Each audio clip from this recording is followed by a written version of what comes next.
好，欢迎来到快乐手工。这段时间呢，和大家分享的都是小款的包。那大款的包呢，我知道有朋友们呢也是很喜欢的。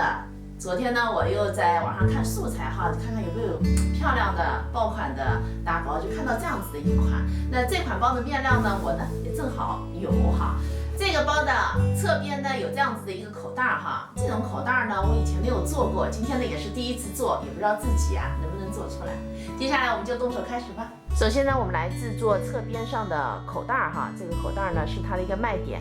这个2块呢是口袋的里子面料，那它们呢宽度25厘米，高度呢18厘米。我们还需要一根19厘米长的拉链，我们呢拿出其中一片哈，把这根拉链呢搁在上边。然后我们车上这条边，拉链这条边车好以后呢，和大家介绍一下主体材料的尺寸哈。我们这块材料呢，在底部我进行了一个对折，那它的长度呢是96厘米，这个就是它的宽度，它的宽度呢是60厘米。那我们呢是在这儿需要做一个带拉链的口袋，和大家说一下，这是包口的位置哈，离包口这儿的距离呢是15厘米，那离侧边这儿呢是3厘米。我们这样子画一个框哈，这个框的长度呢是17厘米，那宽度呢是1.5厘米。我们呢还需要再剪裁这样子的一块面料，那面料的反面呢，我为了好做哈，烫了无纺衬。这块材料的长度呢是19厘米，宽度4厘米。我们把材料呢对折，然后把材料搁在画好的长方形上哈，毛边呢对准长方形的中心线。那我们车的时候两头留1厘米是不车的，只车中间的17厘米，也就是长方形的这条边。这块布片车好以后呢，咱们拿出刚才车上拉链的这块口袋材料哈，把刚才车过线的这条边呢对准长方形的这条边，那和刚才一样，也是2头不车，只车中间的17厘米。那这儿呢要提醒大家的是，咱们拉链开和收口的方向呢要对准包口，可不要装反了哈。这儿呢就是咱们刚才车的这条线了，2头呢都是有1厘米没有车上的。现在呢我们把材料翻过来，那这2条线就是刚才我们车的哈。接下来呢从中间把这个长方形呢给剪开，两端呢像上拉链口袋一样哈，剪成三角形。现在口子呢剪开了，接下来呢我们把这个材料翻到里边哈，然后两端呢把它给塞进去，这儿不是一个剪口，我们也把它这样子压下去哈，这边也是一样的，我们都把它塞进去。接下来呢我们两边车一段窄边，就是车住这2端，然后这儿呢车一条窄边。那车这个窄边的时候，咱们这个里子是冲外的哈，就是这样。这个口袋的制作方法呢，也是第一次和大家分享哈，它的方法呢有点复杂哈。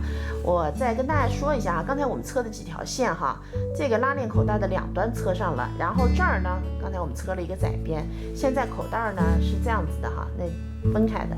接下来我们把这边这个毛边向下压。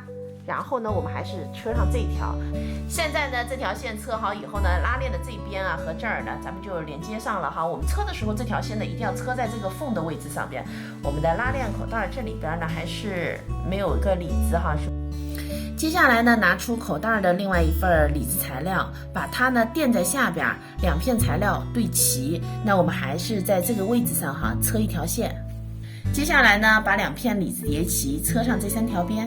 口袋的3条边呢车好了，那这2端呢又缝了几针，正好是口袋的2端呢进行了一个分口，那口袋呢就做好了。第一次做这种口袋哈，总算把它给做下来了，这我感觉吧还行哈。接下来呢，我们在包口做上包带，包带的长度呢是40厘米。那这根包带呢，我在这里已经夹上了哈。那我们做包带的位置呢，是离中心点2边呢各8厘米。我们呢向下哈，这样子车2针固定一下。接下来呢，开始做里子的部分哈，这是里子的2个夹层口袋的材料，它们呢长度44厘米，宽呢26厘米。我们把它对折，车上这3条边留一个反口，翻到正面，然后把口袋呢固定在里子上，咱们中心线呢对齐，离包口的距离是12厘米。我们呢车上这3条边。接下来呢，我们把里子面子都对折，那正面呢是折在里边的哈，然后呢把2个侧边啊给侧上，底部呢打一个6厘米的角，那里子也是一样的。侧边和底角侧好以后呢，我们在面子的2个侧边呢还装了一个低字扣。那接下来呢，我们把里子的材料呢翻到正面，然后呢把它放进面子里。放好以后呢，我们整个包口侧一圈，那在这个位置呢留一个反口。这个大包呢就做好了。我在中间的这个位置啊钉了一颗摁扣，那离包口5厘米的地方呢，我又车了一圈明线哈。包带的这个位置呢是一个受力点，我呢又车了这样子的一个倒三角，不知道大家看不看得见哈。这个包的侧边呢有口袋的设计其实挺好的，那放东西呢就很隐蔽哈。口袋的做法其实就是衣服上边这个插入口袋做法呢是一样的。这期视频内容呢就是这些了，感谢您啊花宝贵的时间来看我的视频，记得要帮忙点赞哦。咱们下期再见。